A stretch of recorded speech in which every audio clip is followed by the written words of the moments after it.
I heard Sebastian say earlier that we're having pretty good luck holding our price, but we're getting some pushback on payments. True or false? Oh, yeah. Are we getting pushback on payments? Yes. Let me ask you this: what percentage of your customers have negative equity? Let's say 50% trade have a trade. Of that 50%, how many of them have negative equity? Probably 80. 85, 90%. All right. About 82. Very rare I have a customer with equity. All right, let's here. Someone show you a nifty way to handle a customer with negative equity. Let's go back to the $40,000 vehicle.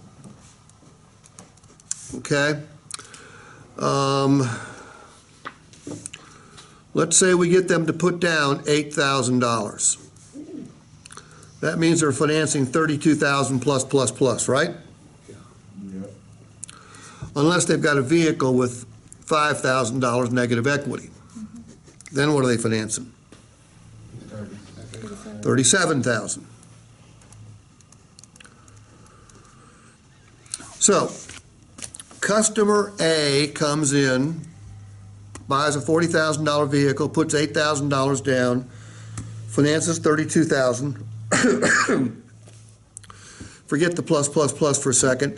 Using a factor of 0.03, what would their payment be on that vehicle?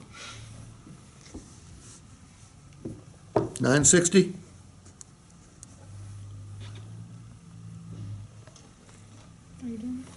What is it?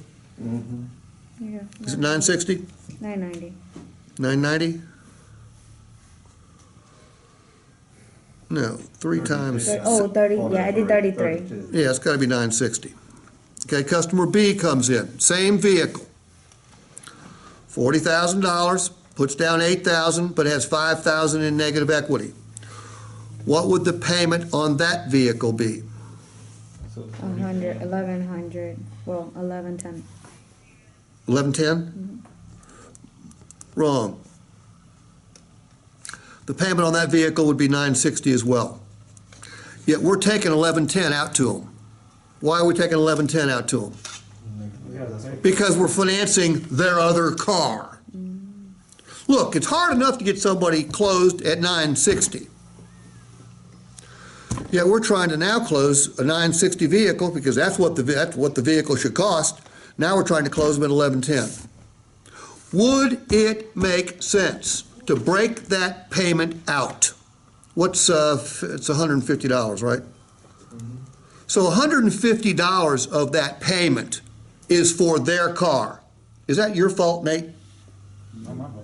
Depends on whether you sold it to them or not. Might be your fault. Yeah, so you need to be careful. Okay? But in most cases, it's not your fault. But you're taking the heat for it.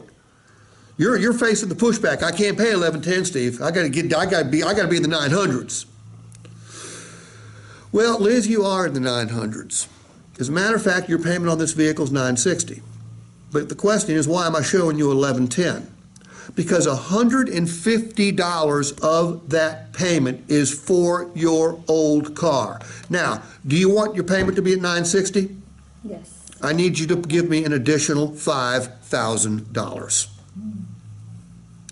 Anytime you've got negative equity, you need to break that payment. You need to break that part out and give the customer the option. David, we can do this one of two ways. We'd be happy to finance your other vehicle too, okay? Be glad to do that for you. That way your payment's $1110. However, if you want us just to finance your new vehicle, your payment's $960, but I need another $5,000 down. Which way works best for you?